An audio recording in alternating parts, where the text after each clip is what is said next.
Long ago, in ancient times, there was a king in Argos named Acrisius. Because this king had no son, he constantly worried about whom he would leave his throne to. As everyone did in those days, he went to consult the oracle at Delphi. The oracle told him, "O king, your daughter will bear a son. He will be your heir. One day he will become a king of Argos, unmatched in bravery. But he will take your life. Your end will come by his hands." Acrisius looked around in fear. 1,000 dark thoughts ran through his mind. He even considered killing his own daughter. His fatherly feelings were not strong, but he feared the gods. So he chose one solution. He locked his daughter Danae in an underground chamber made entirely of iron and bronze, and placed guards around it who would let nothing pass unnoticed. Thus the king's daughter Danae would never become pregnant, and that child would never be born. The beautiful Danae spent her days in a pitch-dark room, as gloomy as a tomb, covered in iron and bronze plates. But Zeus learned of the king's cruelty. The king of the gods had always been fond of beautiful women, and now he desired Acrisius's daughter even more. One night, wild storms raged everywhere. Rain poured down in torrents, thunder roared, lightning split the sky. At that moment, Zeus entered the chamber in the form of a golden rain and united with Danae on that stormy night. What the oracle had foretold came true. Some time later, King Acrisius learned that he had a grandson. Danae hid her son from the king for a while, but one day the baby's desperate cries were heard.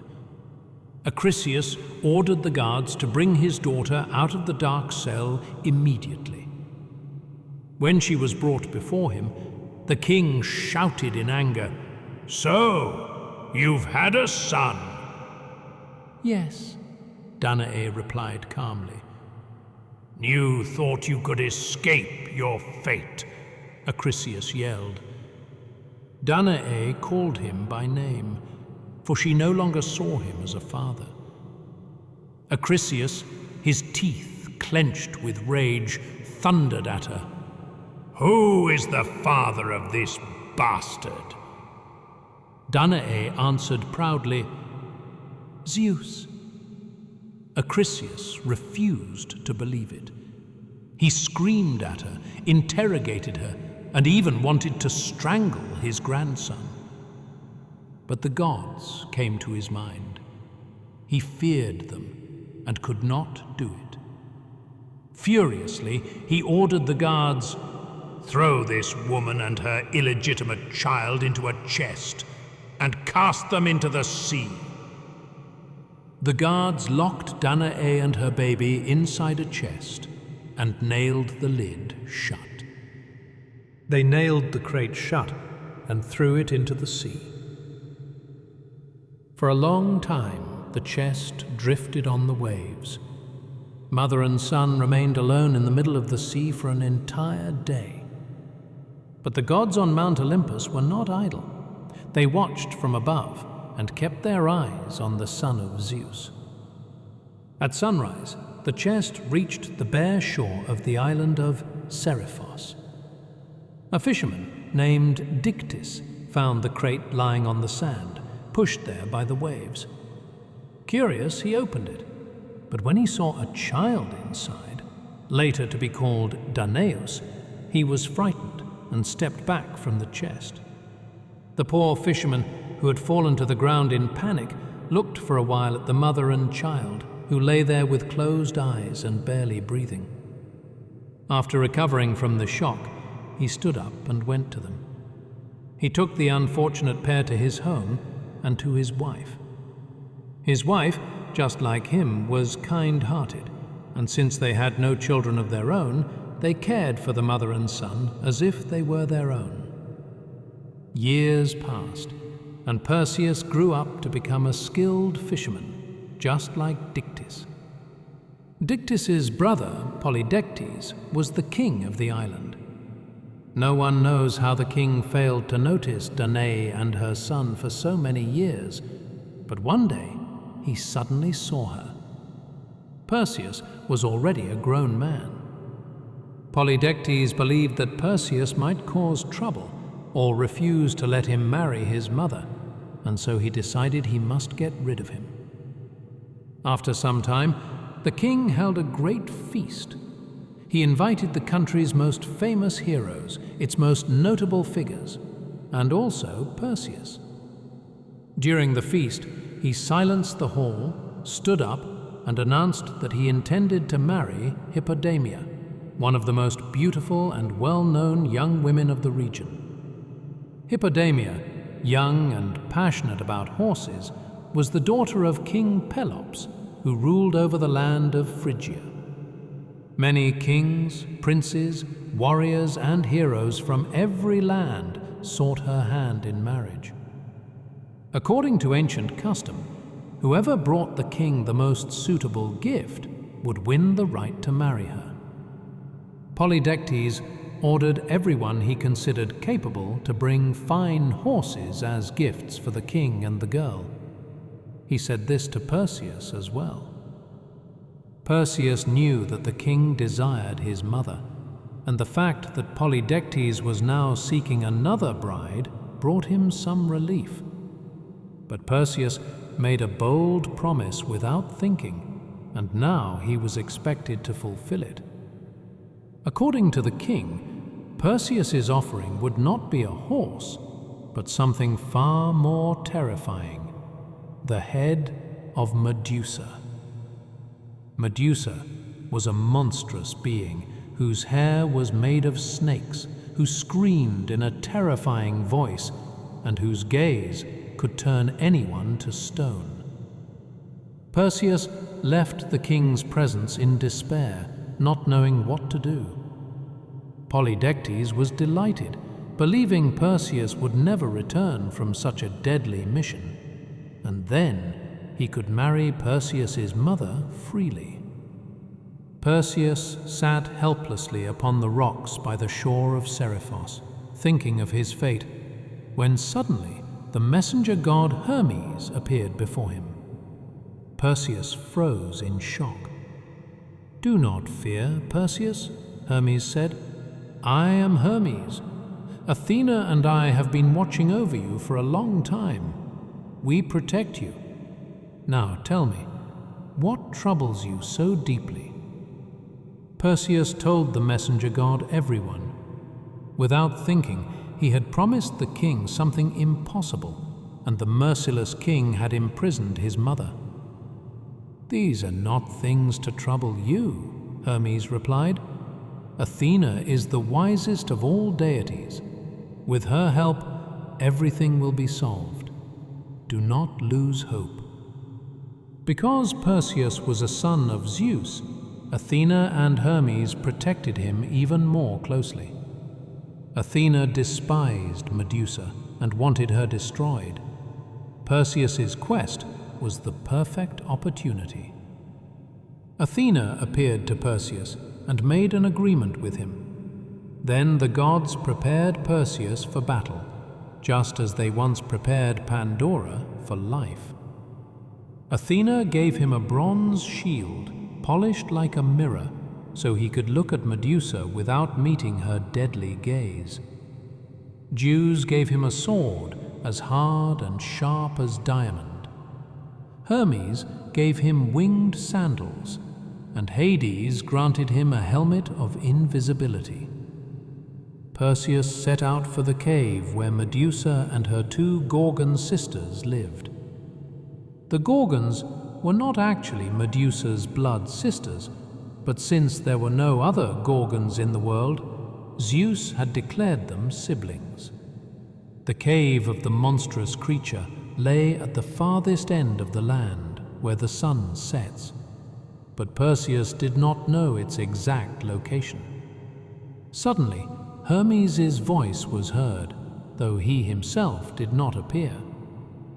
You can learn the location of the Gorgons only from the Griae.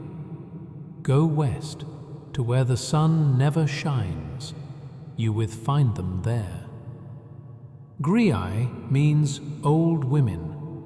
These beings lived in the sunless lands of the far west. Hesiod wrote that they were born old, with grey hair, and shared a single eye among them, taking turns to use it. Perseus searched for them a long time. He passed by the shores of the ocean, crossed the land of the Cimmerians, and finally found the 3 old women. Hermes had told Perseus everything about them. The first thing Perseus needed to do was steal their shared eye. He crept toward them silently and waited patiently for the moment when their eye would pass from one sister to another. As one Gria removed the eye to hand it to the next, there was a brief instant when all 3 were blind. Perseus seized the opportunity and snatched the eye in a single swift movement. He entered the garden of the Hesperides, the nymphs of the land where the sun sets. There he encountered Atlas, whom Zeus had punished after the war with the Titans by forcing him to carry the vault of the sky on his shoulders. Perseus said, "You are the strongest being in existence. You carry the sky, filled with countless stars, upon your broad shoulders. Do you not grow weary, honorable Atlas? Please, may I rest with you for a while? I have no strength left to walk. Help me." But Atlas did not welcome strangers, and he realized that this stranger was the son of Zeus. The great Titan, whose hatred toward Zeus would never end, tried to drive Perseus away, even to kill him. Seeing this, Perseus pulled Medusa's head from his bag and held it toward Atlas.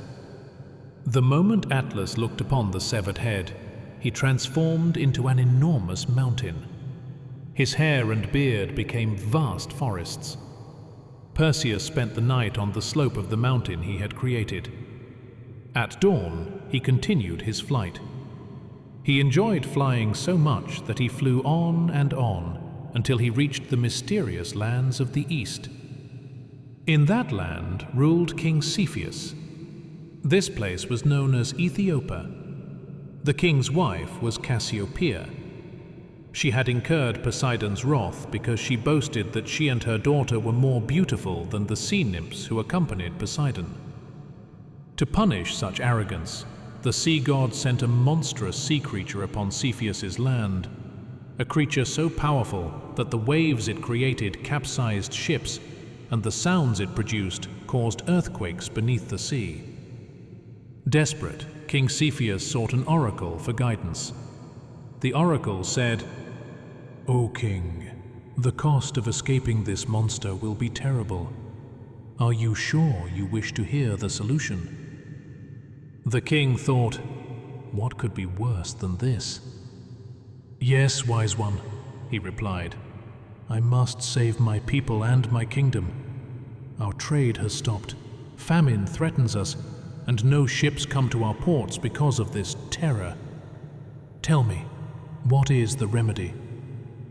The oracle murmured strange words, moving his hands gracefully as though feeling the air.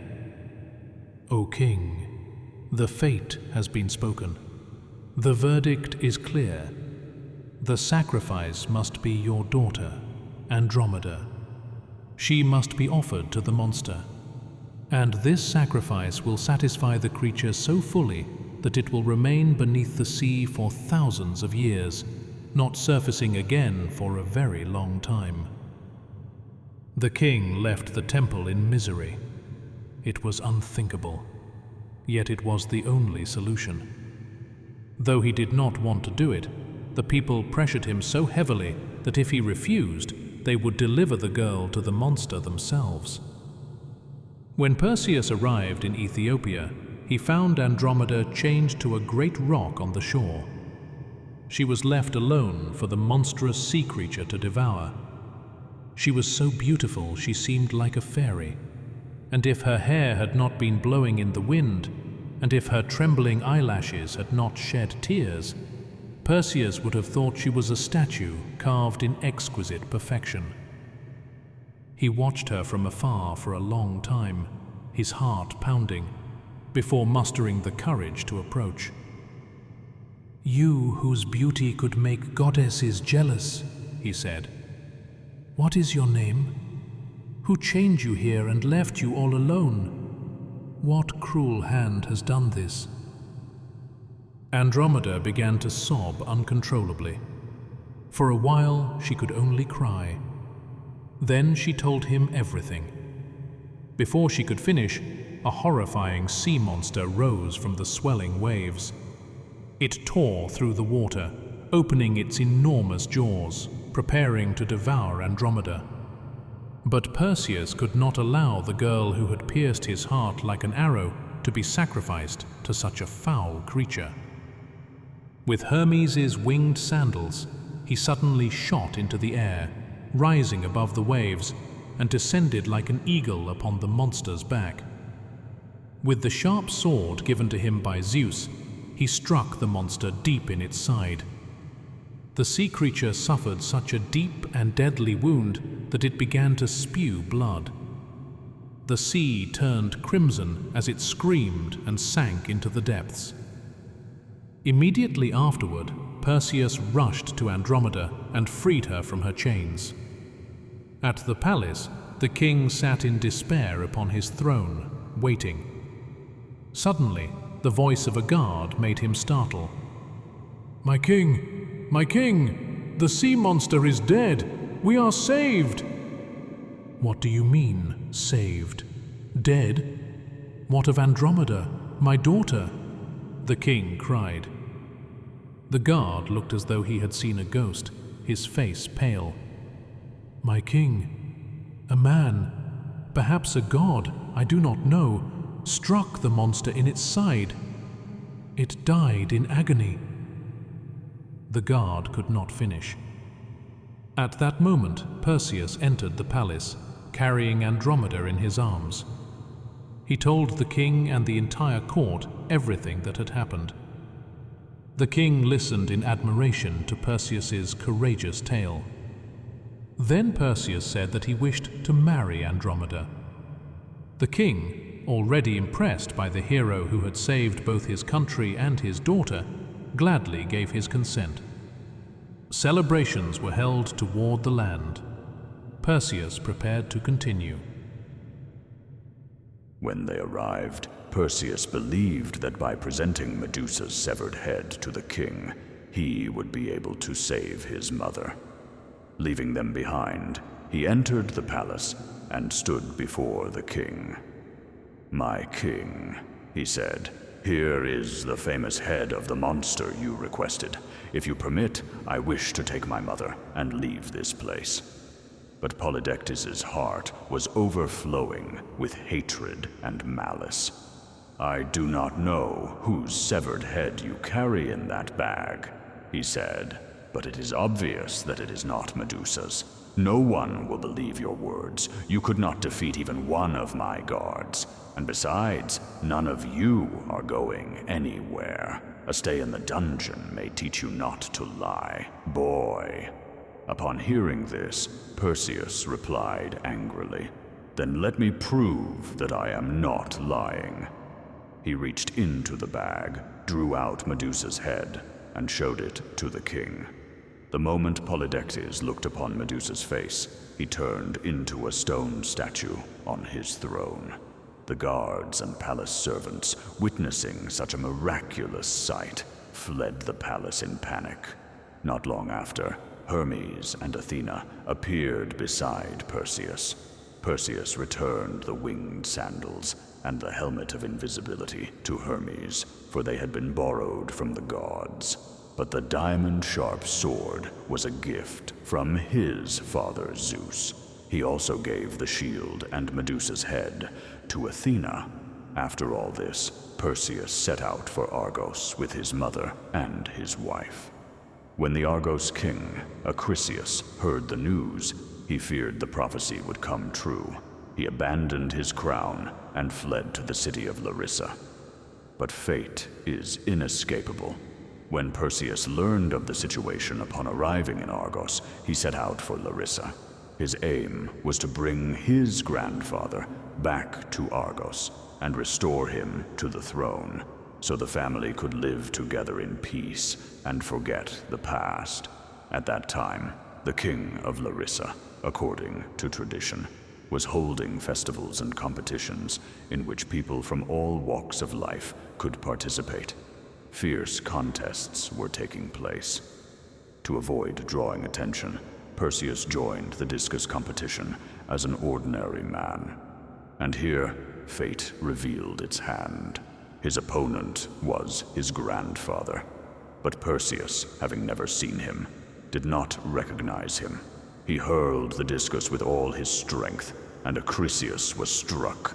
The king of Argos died instantly on the spot. Believing he had won the competition, Perseus smiled proudly at the spectators, celebrating his victory. At that moment, a voice rang out. "The king of Argos is dead. The king of Argos has been killed." Perseus swiftly turned toward the sound. What was the king of Argos doing in this competition? In horror, he saw Acrisius lying on the ground, blood everywhere. Terrified, he pushed through the crowd and quickly fled the scene. Perseus had unknowingly sent his own grandfather to Hades. With immense grief and sorrow, he returned to Argos. The throne awaited him, but he refused it. He could no longer breathe in Argos. His conscience would not leave him alone. Although his grandfather had once wronged him and his mother greatly, Perseus had never wished for his death. Unable to bear it any longer, Perseus went to the city where Heracles was born. Acrisius's brother Proitos ruled there. Perseus offered Proitos the throne of Argos, and Proitos accepted. Perseus then would rule over Tiryns. Though Perseus was the son of Zeus, he too was mortal. Because of his bravery and heroic deeds, after he and his wife Andromeda died, Zeus placed them among the stars. They became part of the constellation that bears their names. Their bright, shining forms could be seen from anywhere in the night sky, where they would sparkle for eternity.